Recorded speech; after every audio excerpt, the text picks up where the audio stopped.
ព្រះបាទជ័យវរ្ម័នទី7គឺជាព្រះមហាក្សត្រខ្មែរដ៏អច្ឆរិយៈនៅសម័យអង្គរ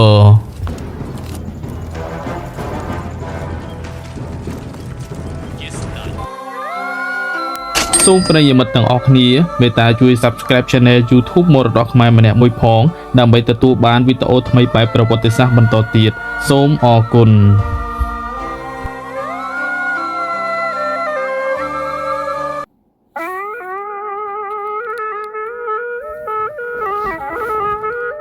ព្រះបាទជ័យវរ្ម័នទី7ជាព្រះរាជបុត្ររបស់ព្រះបាទធរណិន្ទ្រវរ្ម័នទី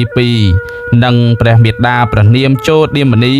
ក្នុងពេលដែលព្រះបិតារបស់ព្រះអង្គបានសោយទីវង្គតហើយព្រះបាទយសោវរ្ម័នទី2ដែលជាព្រះញាតិវង្សរបស់ព្រះបិតាព្រះអង្គឡើងសោយរាជស្នងនោះព្រះអង្គទ្រង់ជាប់រវល់ច្បាំងជាមួយនឹងពួកចាមឯប្រទេសចម្ប៉ាឯណោះលុះទ្រង់ជាថាមានមន្ត្រីក្បត់បានបះបោរដណ្ដើមរាជពីព្រះបាទយសោវរ្ម័នទី2ព្រះអង្គក៏យាងត្រឡប់មកពីប្រទេសចម្ប៉ាវិញយ៉ាងលឿនដើម្បីជួយការពារព្រះបាទយសោវរ្ម័នទី2ប៉ុន្តែជាការឥតប្រយោជន៍ព្រោះព្រះអង្គយាងមកពុំទាន់ឡើយហើយមន្ត្រីក្បត់បានធ្វើគុតព្រះបាទយសោវរ្ម័នទី2បានហើយប្រកាសខ្លួនឡើងសោយរាជរួចទៅហើយព្រះអង្គក៏ទ្រង់គង់យ៉ាងស្ងៀមស្ងាត់នៅក្នុងប្រទេសកម្ពុជារហូតដល់មានព្រឹត្តិការណ៍ចាមវាយលុកយ៉ាងធំសម្បើមហើយធ្វើគុតស្ដេចដណ្ដើមរាជបានដុតបំផ្លាញក្រុងអង្គរនៅក្នុងឆ្នាំ1177ទើបព្រះអង្គទ្រង់សច្ចាថានឹងសងសឹកវិញឲ្យទាល់តែបានព្រះអង្គទ្រង់បានច្បាំងតតាំងនឹងចាមយ៉ាងស្វិតស្វាញជាទីបំផុតដើម្បីរំដោះប្រទេសជាតិឲ្យរួចផុតពីការជិះជាន់របស់បរទេសនេះទីបំផុតព្រះអង្គក៏ទ្រង់ទទួលបានជោគជ័យជាស្ថាពរក្នុងចម្បាំងជើងទឹកដោយមាននៅរូបចម្លាក់លើជញ្ជាំងប្រាសាទបាយ័ននិងប្រាសាទបន្ទាយឆ្មាជាសក្ខីភាពស្រាប់ព្រះអង្គទ្រង់ឡើងគ្រងរាជក្នុងព្រះជន្មាយុ56ព្រះវស្សាក្នុងឆ្នាំ1181នៃគ្រិស្តសករាជនៅយសោធបុរៈគឺរាជធានីអង្គរព្រះបាទជ័យវរ្ម័នទី7គឺជាព្រះមហាក្សត្រដ៏មានឫទ្ធានុភាពបំផុតក្នុងព្រះរាជពង្សាវតារនៃប្រទេសកម្ពុជាក្នុងវិស័យសឹកសង្គ្រាមក្នុងរាជាព្រះអង្គមានការបះបោរផ្ទៃក្នុងមួយនៅមល្ងងខាងត្បូងខេត្តបាត់ដំបងព្រះអង្គបានបញ្ជាឲ្យយុវក្សត្រចាមមួយព្រះអង្គព្រះនាមវិជ្ជានុនដែលបានមករស់នៅប្រទេសខ្មែរតាំងពីក្មេងវាយកំចាត់បានដោយជោគជ័យឯនគរចម្ប៉ាវិញស្ដេចចាមជ័យឥន្ទ្រវរ្ម័នទី4បានលើកទ័ពមកឈ្លានពានប្រទេសកម្ពុជាសាជាថ្មីព្រះអង្គក៏បញ្ជាឲ្យបញ្ជូនកងទ័ពវាយបង្ក្រាបរហូតដល់ទីបំផុតរឹបអូសយកនគរចម្ប៉ាដាក់ជាអាណាខេត្តរបស់ប្រទេសខ្មែរបានតាំងពីឆ្នាំ1203រហូតដល់ឆ្នាំ1226នៃគ្រិស្តសករាជនៅឆ្នាំ1207ព្រះបាទជ័យវរ្ម័នទី7បានបញ្ជាឲ្យក្សត្រចាមមួយព្រះអង្គព្រះនាមអសង្ឃរាជឲ្យលើកទ័ពចម្រុះខ្មែរភូមាសៀមទៅវាយប្រទេសយួនដៃវៀតនៅដើមសតវត្សទី13នៅក្នុងរជ្ជកាលរបស់ព្រះបាទជ័យវរ្ម័នទី7ប្រទេសខ្មែរគឺមានវិសាលភាពធំទូលាយណាស់គឺខ្មែរអាចគ្រប់គ្រងលើទឹកដីប្រទេសខ្មែរសពថ្ងៃរាប់ទាំងដែនដីកម្ពុជាក្រោមផងប្រទេសចម្ប៉ាទាំងមូលផងនិងទឹកដីប្រទេសឡាវនិងប្រទេសថៃសពថ្ងៃផងរួមទាំងមួយភាគនៃជ្រោយម៉ាឡេស៊ីរហូតដល់ជ្រោយកោះក្រាហើយនិងប្រទេសភូមារហូតដល់ទន្លេសាល់វិន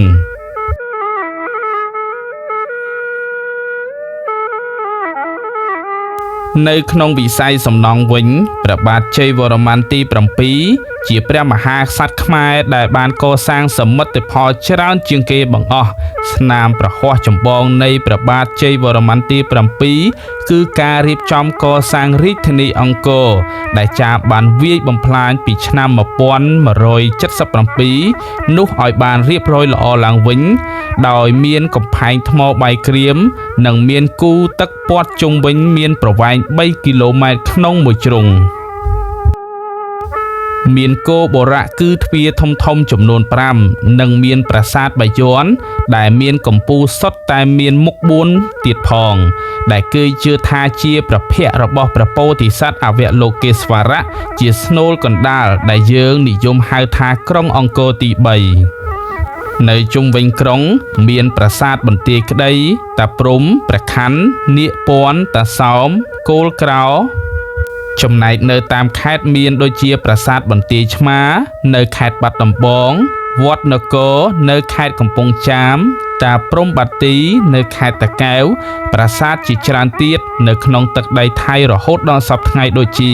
ប្រាសាទមហាធាតុនៅក្នុងខេត្តលបបុរីប្រាសាទភិម័យនៅខេត្តនគររាជសីមាប្រាសាទតាមាន់តូចនៅខេត្តសុរិន្ទប្រាសាទកំផែងលែងនៅខេត្តពេជ្របុរីប្រាសាទកំពែងទូចនៅខេត្តស៊ីសាកេតជាដើមខាងវិស័យសាសនាវិញដូចជាព្រះបិតានិងព្រះមាតារបស់ព្រះអង្គដែរព្រះបាទជ័យវរ្ម័នទី7និងព្រះរាជាអគ្គមហេសីជ័យរាជទេវីដែលសោយទីវង្គតទៅព្រមទាំងព្រះរាជាអគ្គមហេសីឥន្ទ្រទេវីដែលជាព្រះរាមរបស់ព្រះបាទដែលជាព្រះរាមរបស់ព្រះនាងជ័យរាជទេវីដែលព្រះអង្គបានរៀបអភិសេកខាងក្រោយ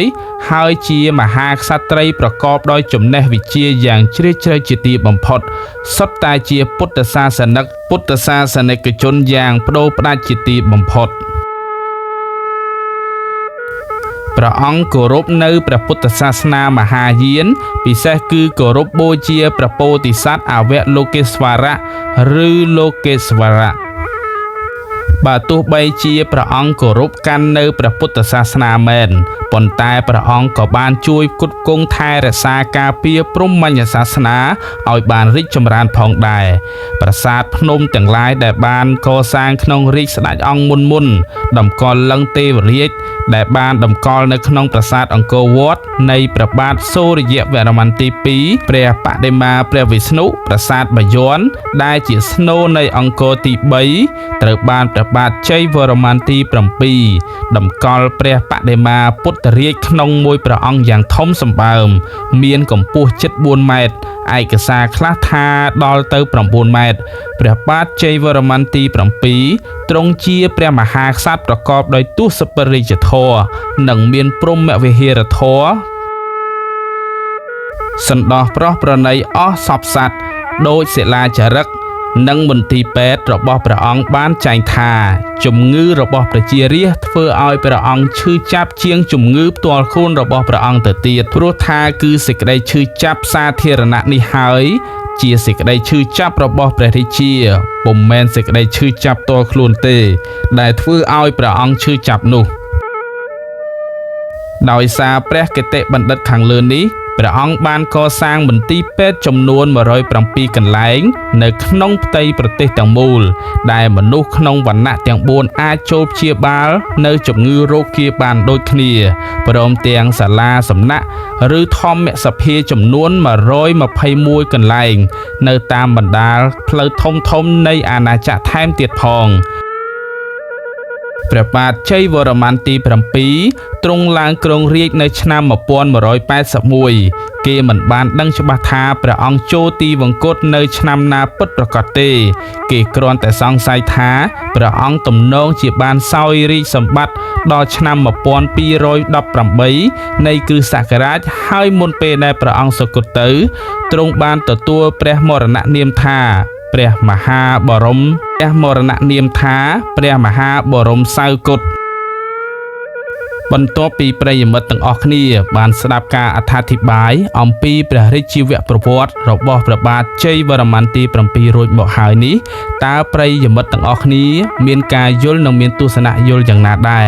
អំពីការដឹកនាំប្រកបដោយគតិបណ្ឌិតរបស់ព្រះមហាក្សត្រខ្មែរគឺព្រះបាទជ័យវរ្ម័នទី7រួចមកហើយនេះសូមប្រិយមិត្តទាំងអស់គ្នាមេត្តាជួយ Subscribe Channel YouTube មរតកខ្មែរម្នាក់មួយផងដើម្បីទទួលបានវីដេអូថ្មីបែបប្រវត្តិសាស្ត្របន្តទៀតសូមអរគុណ